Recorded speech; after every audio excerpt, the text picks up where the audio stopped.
ఒక ఎస్ఐ, ఒక మహిళా కానిస్టేబుల్, మరో యువకుడు ముగ్గురు కలిసి ఒకేసారి చనిపోవడం, ఒక చెరువులో వీళ్ళ ముగ్గురు డెడ్ బాడీలు దొరకడం అనేది రెండు తెలుగు రాష్ట్రాల్లో కూడా సంచలనం సృష్టించింది. అసలు ఎందుకు ఈ ముగ్గురు ఒకేసారి చనిపోయారు? ఇది వీళ్ళది ఆత్మహత్యనా లేక వీళ్ళని ఎవరైనా హత్య చేశారా?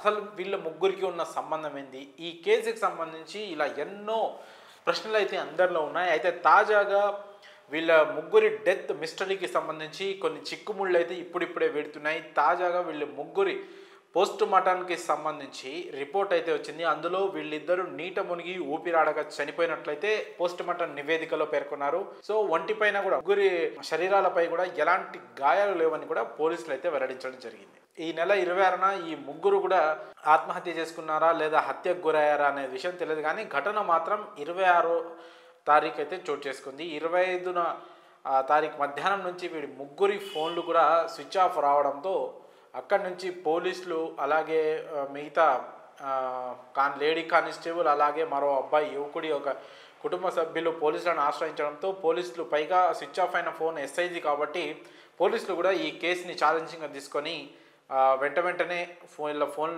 టవర్ లొకేషన్ ఆధారంగా, సిగ్నల్స్ ఆధారంగా ఎక్కడ ఆగారని తెలిస్తే కామారెడ్డిలోని అట్లూరు ఎల్లారెడ్డి చెరువు వద్ద వీళ్ళు ఫోన్లు లొకేషన్ ఉన్నట్లయితే పోలీసులు గుర్తించారు. అక్కడికి వెళ్ళి సెర్చ్ చేయగా మొదటగా లేడీ కానిస్టేబుల్ శృతి, అలాగే మరో యువకుడు కంప్యూటర్ ఆపరేటర్గా పనిచేస్తున్న నిఖిల్ మృతదేహాలు అయితే ఆ చెరువులో అయితే లభించాయి. ఆ మరుసటి రోజు ఎస్ఐ సాయి కుమార్ మృతదేహం కూడా అదే చెరువులో లభించింది. అసలు ఈ ముగ్గురు ఆ చెరువు వద్దకు ఎందుకు వెళ్ళారు? వీళ్ళు ఆత్మహత్య చేసుకున్నారా, హత్యకు చేసుకున్నారా, వీళ్ళ మృతికి గల కారణాలు ఏంటనే కోణంలో పోలీసులు దర్యాప్తు చేస్తూ వాళ్ళ వాట్సాప్ చాటింగ్ని అయితే పోలీసులు పరిశీలిస్తున్నారు. అయితే ఈ క్రమంలోనే కొన్ని షాకింగ్ విషయాలు అయితే బయటపడుతున్నాయి. అందులో ముఖ్యమైనది ఏంటంటే ఎస్ఐ సాయి కుమార్ అలాగే శృతికి గతంలో బీబీపేటలో ఎస్ఐ సాయి కుమార్ ఎస్ఐగా విధులు నిర్వహిస్తున్న క్రమంలో అదే స్టేషన్లో శృతి కూడా కానిస్టేబుల్గా పనిచేస్తుంది. ఆ క్రమంలో ఆ టైంలో వీళ్ళిద్దరి మధ్య కాస్త సాన్నిహిత్యం ఉన్నట్లు అక్కడ పనిచేసిన వాళ్ళు కావచ్చు, స్థానికులు కావచ్చు చెప్తున్నారు. సో ఆ తర్వాత ఎస్ఐ సాయి కుమార్ అయితే ట్రాన్స్ఫర్ పైన బీబీపేట నుంచి బిక్నూరుకు బదిలీ అయ్యారు. ఆ క్రమంలో సాయి కుమార్ వెళ్ళిపోయిన తర్వాత శృతి ఈ నిఖిల్ అనే కంప్యూటర్ ఆపరేటర్ కుర్రాడికి దగ్గరైంది. శృతి కంటే ఈ నిఖిల్ వయసులో చిన్నవాడు. సో ఇది గతంలో వీళ్ళ మధ్య ఉన్న పరిచయం కానీ, స్నేహం కానీ, ప్రేమ కానీ. సో ఇది ఫస్ట్ సాయి కుమార్ శృతికి మధ్య సాన్నిహిత్యం. ఆ తర్వాత సాయి కుమార్ దూరం అవడంతో శృతి నిఖిల్కి మధ్య సాన్నిహిత్యం. ఆ తర్వాత ఇప్పుడు రీసెంట్గా జరిగింది ఏంటంటే వీళ్ళు ముగ్గురు మాట్లాడుకొని, సో ఇప్పుడు శృతి విషయంలో సాయి కుమార్ నిఖిల్కి గొడవైందా లేదంటే సాయి కుమార్కి శృతికి గొడవైందా అనే విషయం పైన ఇంకా క్లారిటీ లేదు. అయితే శృతి ఇంకా నిఖిల్ ఇద్దరి వాట్సాప్లను కనుక పరిశీలిస్తే అయితే శృతి నేను ఆత్మహత్య చేసుకుంటానని చెప్పడంతో నిఖిల్ నేను కూడా చేసుకుంటాను, ఇద్దరం కలిసే చేద్దామని ఇద్దరు చాటింగ్ చేసుకున్నట్లయితే వాళ్ళ చాటింగ్ హిస్టరీలో అయితే పోలీసులు గుర్తించడం జరిగింది. సో ఈ క్రమంలోనే మరి ముగ్గురు ఈ విషయం మీద మాట్లాడుకోవడానికి ఒక చోట కలిశారా, లేదా ఆత్మహత్య చేసుకోవడానికి కలిశారా, లేదా ఈ ముగ్గురిలో ఒకరు ఇద్దరిని చంపేసి చెరువులో పడేసి ఆ తర్వాత వాళ్ళు కూడా ఆత్మహత్య చేసుకున్నారా అనే క్వశ్చన్లు అయితే రైజ్ అవుతున్నాయి. మొత్తానికైతే ఇందులో తెలిసిన విషయం ఏంటంటే ముందుగా వీళ్ళు 25వ తారీఖు బిక్కనూరు నుంచి ఇటు అట్లూరు వరకు ఎల్లారెడ్డి చెరువు వరకు వచ్చిన క్రమంలోనే మధ్యలో ఒక డాబా దగ్గర ఆపి మధ్యాహ్నం పూట భోజనం కూడా చేయడం జరిగింది వీళ్ళు ముగ్గురు కలిసి. ఆ తర్వాత ఎస్ఐ సాయి కుమార్ కారులోనే ముగ్గురు ప్రయాణించి ఎల్లారెడ్డి చెరువు వరకు అయితే రావడం జరిగింది. అందులో శృతి ఇంకా నిఖిల్ ఫోన్లు అయితే కారులోనే దొరికాయి. ఎస్ఐ సాయి కుమార్కి 3 ఫోన్లు ఉండడంలో ఒక ఫోన్ ఆయన జేబులోనే ఉంది, మిగతా 2 ఫోన్లు అయితే అన్లాక్ అవ్వడం లేదు ఇప్పటి వరకు అయితే ఉన్న సమాచారం ప్రకారం. సో ఈ క్రమంలో ముందు శృతి చెరువులోకి దూకి ఆత్మహత్య చేసుకునేందుకు ప్రయత్నించింది. ఆ తర్వాత తనను కాపాడేందుకు నిఖిల్ కూడా చెరువులోకి దూకడం జరిగినట్లు తెలుస్తూ ఉంది.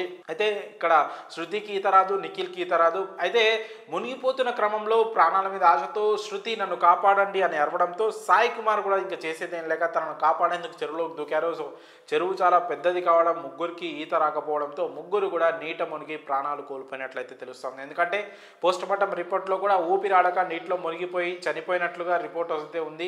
పైగా ముగ్గురు పైన ఎలాంటి గాయాలు లేవు అని కూడా రిపోర్ట్ చెప్తోంది.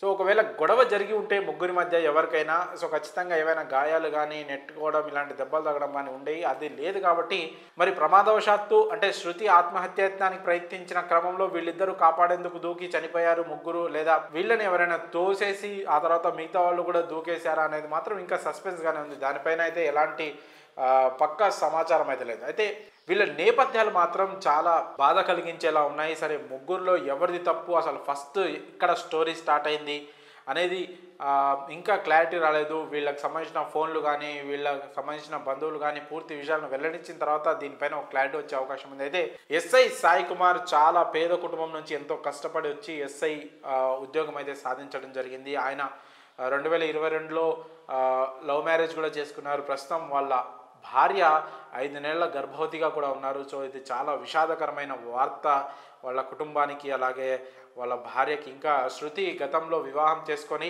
ఆ తర్వాత విడాకులు ఇచ్చి 3 ఏళ్ళుగా అయితే తను ఒంటరిగానే ఉంటుంది. ఇంకా ఇటు నిఖిల్ కంప్యూటర్ ఆపరేటర్ వచ్చేసరికి తనకి శృతితో సాన్నిహిత్యం ఏర్పడింది. సో శృతి కంటే కూడా నిఖిల్ వయసులో చాలా చిన్నవాడు, అయినా కూడా వాళ్ళిద్దరి మధ్య స్నేహం కాస్త ప్రేమగా మారిందన్నట్లు తెలుస్తోంది. అయితే గతంలో సాయి కుమార్ ఇంకా శృతి ఇద్దరు సాన్నిహిత్యంగా ఉన్న సమయంలో ఈ నిఖిల్ అనే కుర్రాడే వాళ్ళిద్దరి మధ్యవర్తిగా వ్యవహరించాడని కూడా ప్రస్తుతం సమాచారం అయితే తెలుస్తోంది. మరి ఈ మొత్తం డెత్ మిస్టరీలో ముగ్గురిది అంటే శృతి ఆత్మహత్యాయత్నానికి ప్రయత్నించిన క్రమంలో తనని కాపాడేందుకు వీళ్ళిద్దరు చనిపోయారని ఇప్పటి వరకు అయితే ఉన్న సమాచారం. మరి దీనిపైన పూర్తి సమాచారం రావాలంటే పోలీసులు చెప్పే నివేదికపై ఆధారపడి ఉంటుంది. మరి ఇప్పటికైతే ఈ డెత్ మిస్టరీలో వాట్సాప్ చాటింగ్లో శృతి ఇంకా నిఖిల్ వాట్సాప్ చాటింగ్లో అయితే తెలుస్తున్న విషయం అయితే ఇది. ఆత్మహత్య చేసుకుంటానని శృతి చెప్పడం లేదు, నేను కూడా నీతో పాటే చనిపోతాను, చనిపోతే ఇద్దరం కలిసి చనిపోదామని చెప్పడం. సో అంటే ఇక్కడ మనకు తెలుస్తుంది ఏంటంటే శృతి ఇంకా నిఖిల్ ప్రేమలో ఉన్నారు. సో గతంలో నాతో చనువుకున్న శృతి ఇప్పుడు నిఖిల్కి దగ్గర అవడం సాయి కుమార్కి నచ్చగా వాళ్ళిద్దరిని వారించడానికి ఆయన ప్రయత్నం చేసిన క్రమంలో సరే ఇక్కడ ఏదైనా గొడవ జరిగినట్టు ముగ్గురి మధ్య వాగ్వాదం జరిగినట్లయితే మనకి తెలుస్తూ ఉంది. మరి ఈ డెత్ మిస్టరీకి పూర్తి క్లారిటీ రావాలంటే మరికొంత సమయం పట్టే అవకాశం ఉంది. మరి ముగ్గురు SI Sai Kumar, lady constable Shruti, ఇంకా కంప్యూటర్ ఆపరేటర్ నిఖిల్ మృతిపై మీ అభిప్రాయాన్ని కామెంట్స్ రూపంలో తెలియజేయండి.